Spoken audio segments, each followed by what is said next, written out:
കേന്ദ്ര സർക്കാരിന്റെ പുതിയ ലേബർ കോഡുകൾക്കെതിരെ രാജ്യവ്യാപക പ്രതിഷേധവുമായി തൊഴിലാളി സംഘടനകൾ രംഗത്തെത്തിയിരിക്കുകയാണ്. 10 തൊഴിലാളി യൂണിയനുകൾ ചേർന്ന് ലേബർ കോഡിന്റെ കോപ്പികൾ കത്തിച്ചാണ് വിവിധയിടങ്ങളിൽ പ്രതിഷേധിക്കുന്നത്. സർവീസ് സംഘടനകളും പ്രതിഷേധത്തിൽ അണിചേരുന്നു.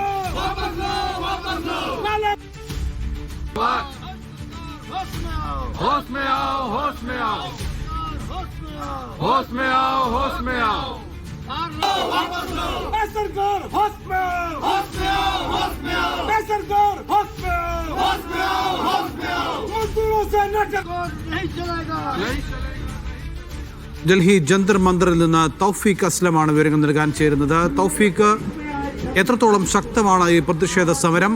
ഏതൊക്കെ തൊഴിലാളി സർവീസ് സംഘടനകളാണ് ഈ സമരത്തിന്റെ ഭാഗമാകുന്നത്?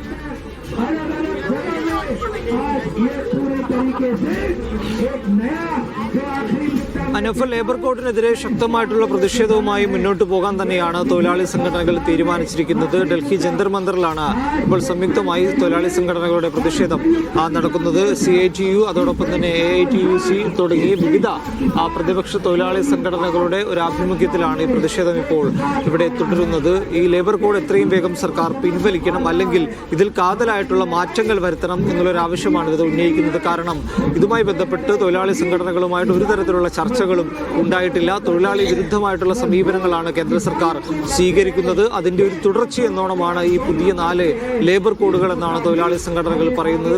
കോർപ്പറേറ്റുകൾക്ക് വേണ്ടി, വൻകിട മുതലാളിമാർക്ക് വേണ്ടി അവരാവശ്യപ്പെട്ടത് പ്രകാരം എഴുതി തയ്യാറാക്കിയ ഒരു ലേബർ കോഡാണിത്. അതല്ലാതെ തൊഴിലാളികൾക്കുമായി ബന്ധപ്പെട്ട് അവർക്ക് ഏതെങ്കിലും തരത്തിലുള്ള ഗുണം ചെയ്യുന്ന ഒന്നും തന്നെ ഈ ലേബർ കോഡിനകത്തില്ല. അതോടൊപ്പം തന്നെ തൊഴിലാളി സംഘടനകളുടെ അവരുടെ പ്രവർത്തനങ്ങൾ, അതായത് ട്രേഡ് യൂണിയനുകളുടെ പ്രവർത്തനങ്ങൾ പൂർണ്ണമായും ഇല്ലാതാക്കാനുള്ള ഒരു ശ്രമം കൂടി കേന്ദ്ര സർക്കാരിന്റെ ഭാഗത്തുനിന്നുകൊണ്ട് ഉണ്ടാകുന്നുണ്ട്. അതിന്റെ ഭാഗമായിട്ടാണ് 100 തൊഴിലാളികൾ ഉണ്ടായാൽ മാത്രമേ ട്രേഡ് യൂണിയൻ പ്രവർത്തനങ്ങൾ സാധ്യമാവുകയുള്ളൂ എന്നുള്ള കാര്യങ്ങൾ ഉൾപ്പെടെ ഈ പുതിയ ലേബർ കോഡിലുള്ളത്. അതുകൊണ്ട് അത്തരം വ്യവസ്ഥകൾ പൂർണ്ണമായും എടുത്തു മാറ്റണം എന്നുള്ളൊരു നിലപാടിൽ തന്നെയാണ് യൂണിയനുകൾ ഉള്ളത്. ഇതൊരു സമരത്തിന്റെ തുടക്കമാണ്. വരും ദിവസങ്ങളിലും ഇത് പിൻവലിക്കുന്നത് വരെ, കേന്ദ്ര സർക്കാർ ഇതിൽ നിന്ന് പിന്മാറുന്നത് വരെ പ്രതിഷേധവുമായി മുന്നോട്ട് പോകാൻ തന്നെയാണ് ഇപ്പോൾ തൊഴിലാളി സംഘടനകൾ തീരുമാനിച്ചിരിക്കുന്നത്. മറ്റ് ചില സർവീസ് സംഘടനകൾ കൂടി ഈ പ്രതിഷേധത്തിന്റെ ഭാഗമാവുകയും ചെയ്തിട്ടുണ്ട്. ഡൽഹി കൂടാതെ മറ്റു സംസ്ഥാനങ്ങളിൽ, പ്രത്യേകിച്ച് ഛത്തീസ്ഗഡ്, രാജസ്ഥാൻ, ഹരിയാന, ഉത്തർപ്രദേശ് തുടങ്ങിയ സംസ്ഥാനങ്ങളിൽ, ജമ്മു കാശ്മീരിൽ ഉൾപ്പെടെ വ്യാപകമായിട്ടുള്ള പ്രതിഷേധങ്ങൾ തൊഴിലാളി സംഘടനകളുടെ ഭാഗത്തുനിന്നുകൊണ്ട് ഉണ്ടാവുകയും ചെയ്യുന്നുണ്ട്. ഈ സമരങ്ങൾ ശക്തമായതിനിടയിൽ കേന്ദ്ര സർക്കാർ തൊഴിലാളി സംഘടനകളുമായിട്ട് ചർച്ചയ്ക്ക് തയ്യാറാകുന്നു എന്നുള്ള വിവരങ്ങൾ കൂടി ഇപ്പോൾ പുറത്തു വരുന്നുണ്ട്.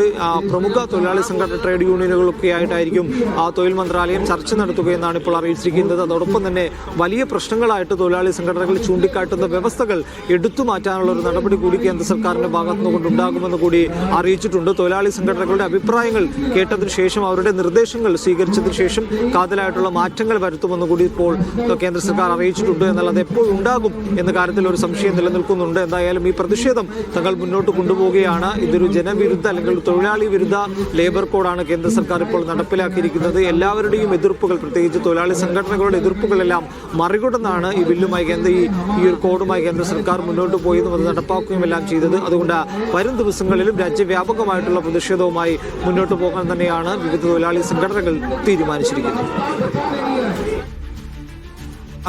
തൗഫീഖ് അസ്ലം, ഇതിൽ BMS മാറി നിൽക്കുകയാണല്ലോ. പക്ഷേ അവർക്ക് ചില കോഡുകളിൽ ചില വ്യത്യസ്ത അഭിപ്രായവുമുണ്ട്. അത്തരത്തിൽ അവർ സമരവുമായി ഏതെങ്കിലും വിധേന സഹകരിക്കാൻ തയ്യാറായിട്ടുണ്ടോ?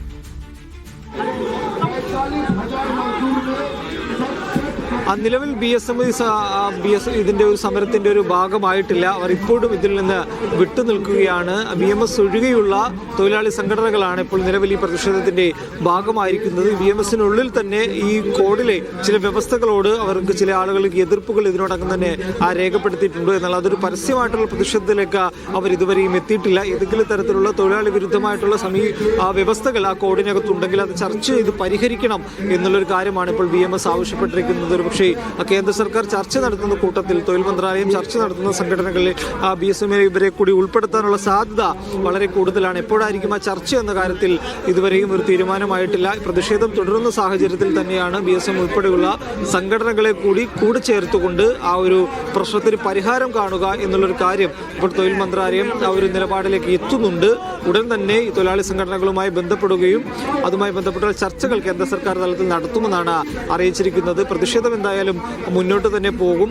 കാരണം 26ലധികം തൊഴിൽ നിയമങ്ങൾ പൊളിച്ചെഴുതിക്കൊണ്ടാണ് പുതിയ 4 ലേബർ കോഡുകൾ കേന്ദ്ര സർക്കാർ ഉണ്ടാക്കിയത്. അതിൽ വലിയ രീതിയിൽ ചർച്ചകൾ നടത്തിയില്ല എന്ന് തന്നെയാണ് ഈ തൊഴിലാളി സംഘടനകൾ ആരോപിക്കുന്നത്. കാരണം ചർച്ചകൾ ഉണ്ടായിരുന്നെങ്കിൽ, തങ്ങളെ കേട്ടിരുന്നെങ്കിൽ തങ്ങൾ മുന്നോട്ട് വെക്കുന്ന നിർദ്ദേശങ്ങൾ കൂടി ഈ കോഡുകളിൽ ഉൾപ്പെടുത്തുമായിരുന്നു. എന്നാൽ അത്തരമൊരു കാര്യം നടന്നിരുന്നില്ല. അതുകൊണ്ടാണ് വലിയ രീതിയിലുള്ള പൊളിച്ചെഴുത്തുകൾ നടത്തിയപ്പോൾ അതൊരു പൂർണ്ണമായും തൊഴിലാളി വിരുദ്ധ കോഡായി മാറിയത്. പ്രത്യേകിച്ച് ഈ മുതലാളിമാർക്ക്, ഈ കോർപ്പറേറ്റുകൾക്ക് അവരുടെ താല്പര്യങ്ങൾക്കനുസരിച്ച് ഇനിയിപ്പോൾ പ്രവർത്തിക്കാനുള്ള ഒരു വഴിയായി ഈ കോഡ് മാറിയിരിക്കുകയാണ്. അതുകൊണ്ട് തന്നെയാണ് ഇതിനെതിരെ ഇത്രയും വലിയൊരു പ്രതിഷേധം സംഘടിപ്പിക്കുന്നതെന്നാണ് തൊഴിലാളി സംഘടനകൾ ഇപ്പോൾ പറയുന്നത്. നിരവധി ആളുകൾ ഈ ജന്തർ മന്ദറിൽ ഇന്നത്തെ പ്രതിഷേധത്തിൽ പങ്കെടുക്കാനായിട്ട് എത്തിയിട്ടുണ്ട്. ഡൽഹിയുടെയും ഹരിയാനയിലും ഉത്തർപ്രദേശിന്റെയും എല്ലാം ഭാഗങ്ങളിൽ നിന്നെത്തിയ നിരവധി ആളുകളാണ് ഇപ്പോൾ ഡൽഹിയിൽ പ്രതിഷേധത്തിന്റെ ഭാഗമായിരിക്കുന്നത്.